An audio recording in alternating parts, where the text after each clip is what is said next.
Assalamualaikum warahmatullahi wabarakatuh. Perkenalkan, nama saya Mega Puspitasari dengan NPM 2141163 dari kelas manajemen 21 gabungan.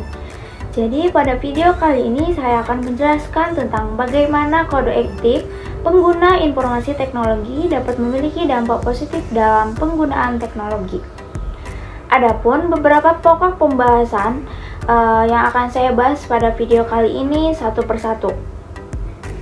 Yang pertama yaitu tentang penguraian mengenai kode etik pengguna informasi teknologi.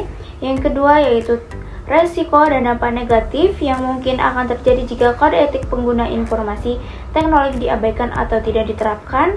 Yang ketiga yaitu peran kode etik. Yang keempat yaitu contoh nyata kasus pada kode etik. Untuk pembahasan yang kelima yaitu manfaat kode etik. Baik, langsung saja kita bahas satu persatu. Yang pertama yaitu tentang penguraian mengenai kode etik pengguna informasi teknologi. Jadi, apa sih yang dimaksud dengan kode etik pengguna informasi teknologi itu? Kode etik pengguna informasi teknologi adalah seperangkat pedoman yang mengatur perilaku dan juga tanggung jawab individu atau organisasi dalam menggunakan teknologi informasi. Adapun tujuan utama kode etik pengguna teknologi informasi itu sendiri, yaitu untuk mendorong penggunaan teknologi informasi yang adil, jujur, dan bertanggung jawab. Selain itu, agar dapat melindungi hak dan privasi, karena kode etik ini melambangkan perlindungan hak privasi, data, dan informasi individu. Dan juga dapat meningkatkan keamanan karena untuk membantu dalam meminimalkan risiko keamanan dalam penggunaan teknologi informasi. Lalu, siapa sih yang harus mematuhi kode etik ini? Yang harus mematuhi kode etik ini yaitu semua individu yang terlibat dalam penggunaan informasi teknologi, termasuk profesional teknologi informasi, pengguna akhir, dan organisasi yang mengandalkan informasi teknologi harus mematuhi kode etik ini. Dan mengapa kode etik ini penting dalam dunia informasi teknologi? Karena kode etik ini dapat melindungi privasi melalui regulasi etika, privasi individu dan data dapat dilindungi untuk mencegah perlindungan informasi dan juga dapat mengatasi dampak negatif. Kode etik ini membantu mengidentifikasi dan mengurangi dampak negatif teknologi seperti penyebaran berita palsu, mengarahkan data, dan tindakan ilegal. Secara keseluruhan, kode etik pengguna informasi teknologi adalah pedoman penting yang membantu menciptakan lingkungan yang etis, aman, dan profesional dalam dunia informasi teknologi. Selanjutnya untuk pembahasan pokok yang kedua yaitu tentang resiko dan dampak negatif jika kita mengabaikan atau tidak menerapkan kode etik ini. Jadi jika kode etik pengguna informasi teknologi diabaikan atau tidak diterapkan, berbagai resiko dan dampak negatif dapat muncul. Seperti yang pertama yaitu pelanggaran privasi data.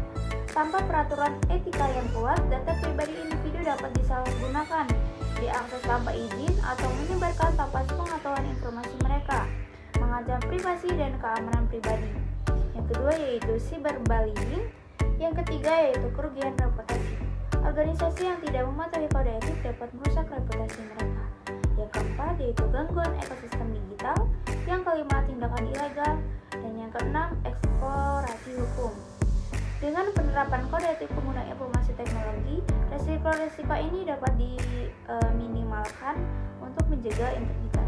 Selanjutnya pembahasan pokok yang ketiga yaitu peran kode etik. Kode etik pengguna informasi teknologi dapat memitigasi resiko dan konsekuensi negatif yang diidentifikasikan sebelumnya. Jadi, peran kode etik itu sendiri ada beberapa. Yang pertama yaitu data privasi. Kode etik dapat mendorong pengguna untuk mematuhi pedoman pengguna. Yang kedua yaitu informasi keamanan.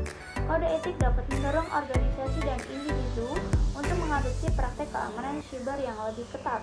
Yang ketiga yaitu perundungan siber. Kode etik dapat melarang perilaku cyberbullying dan mewajibkan individu untuk berkomunikasi secara hormat dan bertanggung jawab. Yang keempat atau yang terakhir yaitu tindakan ilegal. Kode etik dapat melarang tindakan ilegal. Kode etik dapat mencakup persyaratan untuk mematuhi undang-undang yang berlaku. Misalnya, kode etik bisa mengharuskan organisasi untuk dengan mematuhi kode etik ini. Organisasi dan individu dapat menciptakan lingkungan yang lebih baik. Selanjutnya, pembahasan pokok yang keempat yaitu contoh kasus nyata Jadi salah satu contoh kasus nyata di mana kode etik pengguna informasi teknologi sangat berperan penting terdapat pada kasus di tanggal 17 April tahun 2004 di hari Sabtu. Seseorang yang bernama Dhani Firmansyah, konsultan teknologi informasi pada PT Dana Reksa di Jakarta, berhasil membobol situs milik Komisi Pemilihan Umum atau KPU dan berhasil melakukan perubahan pada seluruh nama partai di situs TMC KPU pada jam 11.24 sampai jam 11.34. Perubahan ini menyebabkan nama partai yang tampil pada situs yang diakses oleh publik sesuai pemilu legislatif lalu. Nama-nama itu berubah menjadi nama-nama lucu seperti Partai Jambu, Partai Kleren, Partai Sucakrowo, Partai Sioyo, Partai Mbah Jambon, dan lain sebagainya. Dhani menggunakan teknik SQL injection. Pada dasarnya teknik tersebut adalah dengan cara mengetikkan string atau perintah tertentu di address bar browser untuk menjebol situs KPU. Kemudian Dhani ini tertangkap pada hari Kamis pada tanggal 22 April tahun 2004 dan sidang kasus pembobolan situs TMC Komisi Pemilihan Umum atau KPU digelar pada hari Senin di tanggal 16 Agustus 2004. Baik, untuk pembahasan pokok yang kelima yaitu manfaat kode etik yang bisa dilihat dari perspektif individu, organisasi maupun masyarakat luas. Di sini saya akan membahas satu persatu, dimulai dari perspektif individu pada manfaat kode etik itu sendiri. Yang pertama yaitu privasi dan keamanan. Individu dapat menjaga privasi dan juga keamanan data pribadi mereka. Hal ini akan merasa lebih aman dalam penggunaan teknologi. Yang kedua yaitu perlindungan terhadap cyberbullying. Kode etik dapat membantu mengurangi kejadian cyberbullying dan menciptakan secara online, menciptakan lingkungan digital yang lebih aman dan juga nyaman. Yang ketiga yaitu peningkatan literasi digital. Hal ini mematuhi kode etik mempromosikan literasi digital, membantu individu menjadi pengguna yang lebih cerdas dan sadar akan risiko dan juga tanggung jawab mereka.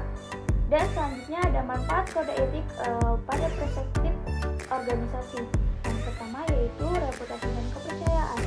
Hal ini bisa dilihat untuk mematuhi kode etik dapat membantu membangun dan mempertahankan reputasi baik, meningkatkan kepercayaan pelanggan, mitra bisnis, dan juga pemegang saham. Yang kedua yaitu kepatuhan hukum. Hal ini dapat menghindari sanksi dan konsekuensi hukum yang mungkin muncul karena ketidakpatuhan terhadap undang-undang dan peraturan. Yang ketiga yaitu keamanan data. Praktik yang lebih aman dalam pengelolaan data mengurangi resiko pelanggaran keamanan dan hilangnya data yang dapat menghemat biaya dan mencegah data sensitif bagi pelanggan. Dan yang terakhir yaitu perspektif manfaat kode etik pada masyarakat yang lebih luas. Yang pertama yaitu perlindungan hak individu. Kode etik membantu melindungi hak individu atas privasi dan data, menjaga keseimbangan antara inovasi teknologi dan hak individu. Yang kedua yaitu pencegahan kejahatan dunia maya. Dengan penerapan kode etik, masyarakat lebih luas dapat melindungi diri dari kejahatan siber dan serangan yang merugikan. Yang ketiga yaitu peningkatan etika dan dalam teknologi. Kode etik membantu menciptakan budaya teknologi yang lebih etis dan bertanggung jawab, mempromosikan pengguna teknologi yang bermanfaat bagi semuanya. Pada dasarnya banyak sekali manfaat yang dapat diambil jika kita benar-benar menerapkan kode etik ini. Dan itu saja sekiranya yang dapat saya sampaikan tentang bagaimana kode etik pengguna informasi dapat memiliki dampak positif dalam penggunaan teknologi. Untuk kurang lebihnya saya mohon maaf. Saya akhiri. Wassalamualaikum warahmatullahi wabarakatuh.